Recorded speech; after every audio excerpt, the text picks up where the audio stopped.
Otávio Família, mais um vídeo no canal. Desde já agradecendo a vocês, todas e todos, por estarem fazendo inscrições no nosso canal, ativando o sininho de notificações, compartilhando nossos vídeos, deixando o like de vocês. Muito obrigado aos novos e novas inscritas e inscritos. Sejam todos e todos bem-vindas e bem-vindos. Esse é o África no Centro, canal para nós discutirmos relações étnico-raciais, história, antropologia, contribuições que as populações africanas do continente da diáspora legaram para a humanidade. Hoje a gente está aqui para bater um papo com vocês, um papo tanto quanto revelador e também desmistificador e também para nós pensarmos. O que acontece? A gente está muito acostumado a ouvir, dentro da discussão da questão das religiões africanas no Brasil, que as religiões africanas são uma religião africana, ela é sincretizada com o cristianismo. Quando eu falo cristianismo, família, com base em autores pan-africanos.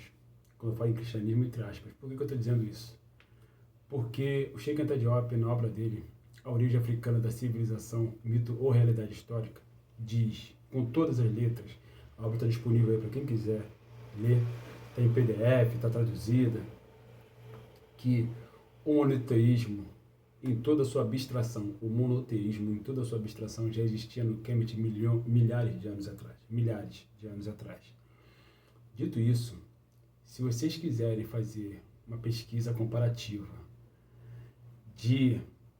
da mitologia do Kemet, né, do Antigo Egito, da mitologia do Kemet, com algumas passagens que vocês encontram na Bíblia, vocês vão ver que existem muitas similaridades. O que eu estou querendo dizer com isso?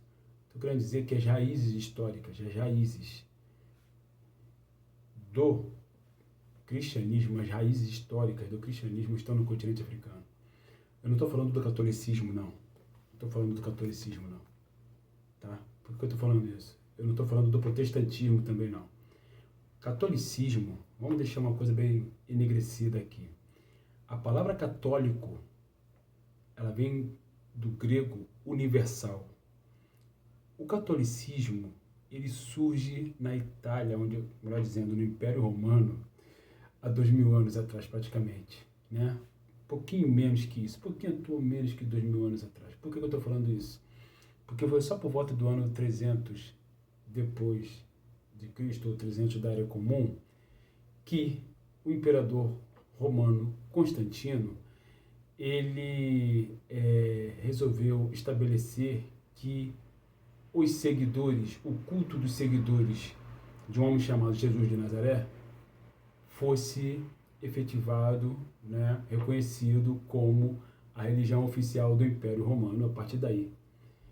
E um pouco mais de um século depois, ocorreu um concílio numa cidade chamada Niceia, quando finalmente começaram a embranquecer, né, personagens bíblicas. Dito isso, eu não vou nem aprofundar nessa parte do embranquecimento da personagem bíblica, não, que inclusive a gente pode até fazer um outro vídeo só explicando isso. O meu foco aqui é o seguinte, a questão do tal do sincretismo religioso. Dito isso, o protestantismo, que é uma outra versão, né, do catolicismo, ele surge em 1517 na Alemanha, quando Martim Lutero, um monge agostiniano, portanto da Ordem de Santo Agostinho, né? Para quem não sabe, de acordo com Ney Lopes, Santo Agostinho viveu e morreu no Marrocos, no norte do continente africano, de acordo com Ney Lopes, tá? Tá na obra dele lá, o Dicionário da Antiguidade Africana. Mas vamos lá.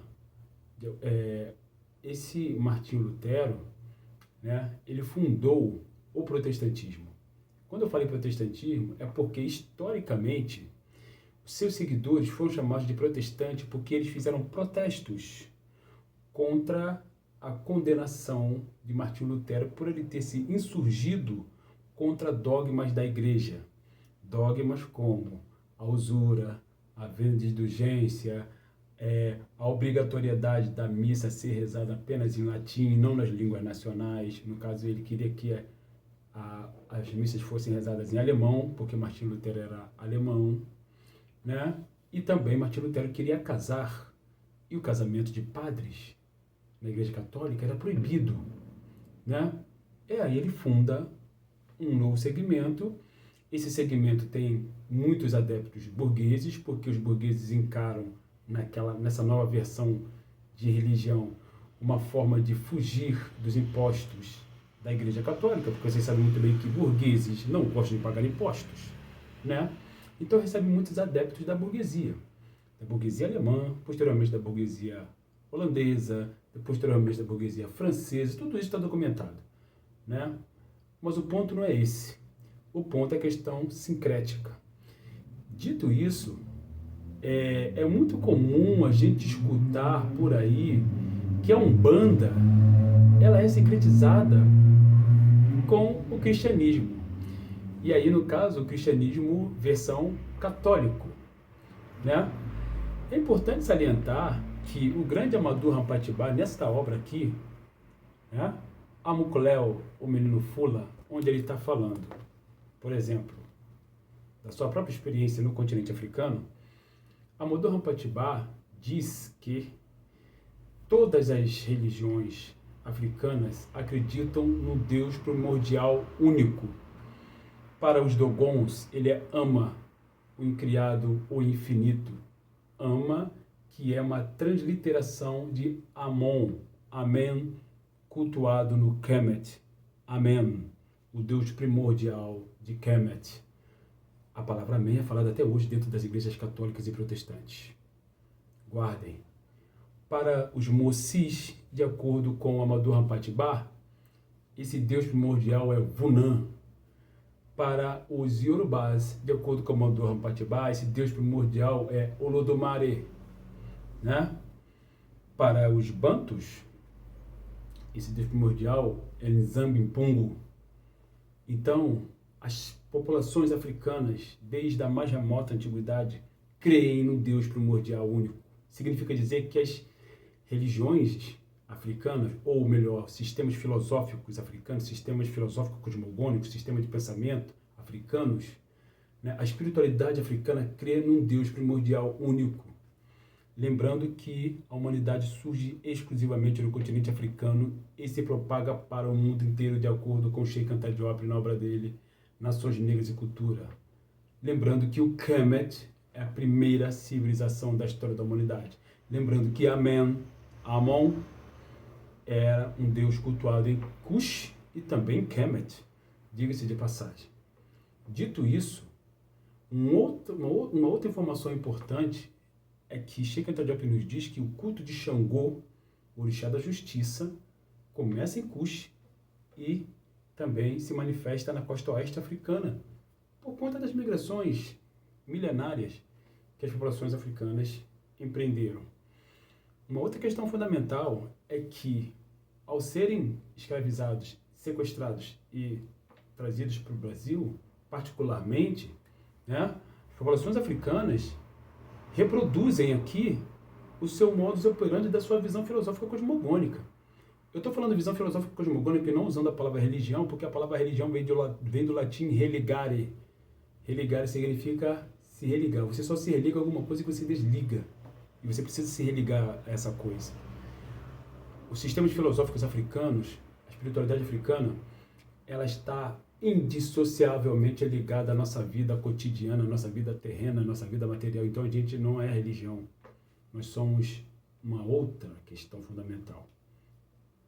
Então, dito isso, os sacerdotes de Amon, por exemplo, utilizavam roupas que hoje em dia lembram muitas roupas que padres, bispos e cardeais e o Papa utilizam. Os sacerdotes de Amon utilizavam um pano sobre sua coroa, sobre o seu uri, que os judeus chamam de solidel, e os sacerdotes de Amon chamavam yarmulke. Leem um texto de um autor, Ralph Ellis, dos Estados Unidos, chamado A Chave de Salomão, Falcão de Sabá. Está documentado lá, né? A Igreja Católica faz defumador, né? Os hebreus, que são tidos como o povo que vai fundar o monoteísmo, ficou 400 anos no Kemet, não como servos escravizados, mas um povo vivendo no Kemet durante 400 anos. Lembrando que os hebreus, de acordo com Sheikh Anta Diop, entrou no Kemet em 70 Hud, no número de 70 Huds pastores fugindo da seca do deserto, e saiu de lá do Kemet 400 anos depois no número de 600 mil pessoas egipcianizados, misturado com os Kemet-U, né, com a prática da circuncisão que eles aprenderam com o Kemet-U, essa ideia de não comer porco que eles aprenderam com os Kemet-U, a questão de acender velas, de utilizar a menorá de candelabro de 7 braços para acender velas para os seus ancestrais, porque a religião dos hebreus é uma religião de cunho familiar, assim como a palavra candomblé é uma palavra que significa reunião, assembleia, família, né? De uma língua africana do grupo linguístico Bantu. A palavra Umbanda é uma palavra que também do grupo linguístico Bantu, que segundo Ney Lopes, nesta obra aqui, significa magia e arte de curar. Então, dito isso, quando a gente lê uma obra que não é de uma autora negra, não é de uma autora pan-africana e nem africana, que é essa obra aqui da Lisa M. Bergman, a gente tem a certeza absoluta que quem sincretizou com as visões filosóficas cosmogônicas africanas foram os brancos. Eles é que sincretizaram com as visões filosóficas cosmogônicas africanas lá na Antiguidade. E depois trouxeram essa visão para cá, durante a expansão marítima deles, porque eles assimilaram essa visão filosófica cosmogônica, porque os romanos ficaram muito tempo no Egito, substituindo os gregos, diga-se de passagem, e aprenderam muito da visão filosófica cosmogônica dos Kemet-U, só que eles traduziram para a sua própria visão antropológica, que é uma visão ancorada na sua construção antropológica do berço setentrional, conforme explica Sheikh Anta Diop. Então, quando disserem para nós ou para vocês que a Umbanda é uma religião sincretizada, não. A Umbanda tem elementos africanos e nós só adotamos ou permitimos, nós que eu estou falando, nós da Umbanda, porque eu sou de Umbanda, tá? Eu nasci pelas mãos de vovó Maracunga da Calunga, salve ela. Então eu sei o que eu estou falando. Porque nós africanos e africanas somos um povo xenofílico, é por isso que a gente permite que determinadas manifestações de outros povos aconteçam nos terreiros de Umbanda. Isso aconteceu por conta dessa questão xenofílica, fundamentalmente, né? Mas porque a xenofobia é um traço dos europeus, dos brancos, e nós precisamos racializar os fenômenos históricos e antropológicos sempre. Então, vou repetir. Para quem diz que a Umbanda é sincretizada com elementos europeus, não é. Tá? Os europeus é que sincretizaram com as visões filosóficas cosmogônicas dos africanos de Kemet, cuja prática atravessou os milênios e o continente africano e foi parar na costa oeste africana, entre os Yorubás, por exemplo, que também cultuavam a cobra, assim como os africanos de Kemet cultuavam a cobra, né? No caso, a cobra dos Yorubás, né? É o Xumaré, né? E a cobra de Kemet é o mito fundador, é o símbolo do sul, conforme explica Carlos Moore. Dito isso, família, uma outra questão fundamental é que a gente precisa ler os autores e as autoras do campo do panafricanismo e da afrocentricidade, para a gente parar de cair nessas armadilhas construídas por narrativas eurocêntricas, covardes e mentirosas. É preciso ir na raiz, é isso que o panafricanismo faz, né? Nós somos radicais porque nós vamos na raiz. O europeu, ele não construiu nada. O branco não construiu nada, ele roubou de nós. Trouxe para cá com a roupagem que ele colocou e disse para nós, para todo mundo, que nós é que sincretizamos com essa visão, né? Se a própria Lisa M. Bergman fala aqui, uma mulher branca, pesquisadora, ela mesma fala aqui, que nessa obra A Origem Egípcia do Cristianismo, que ela está comparando as visões filosóficas cosmogônicas do Kemet com o catolicismo, tá? E ela fala aqui, como que a Igreja Católica imitou tudo de Kemet. Essa visão de uma mulher virgem que dá luz a um ser especial sem ter contato carnal está no Kemet. Essa visão de que um homem morreu e ressuscitou 3 dias depois está no Kemet. Essa visão de que um irmão matou outro irmão por inveja está no Kemet. Diga-se de passagem. Hotep, África no Centro.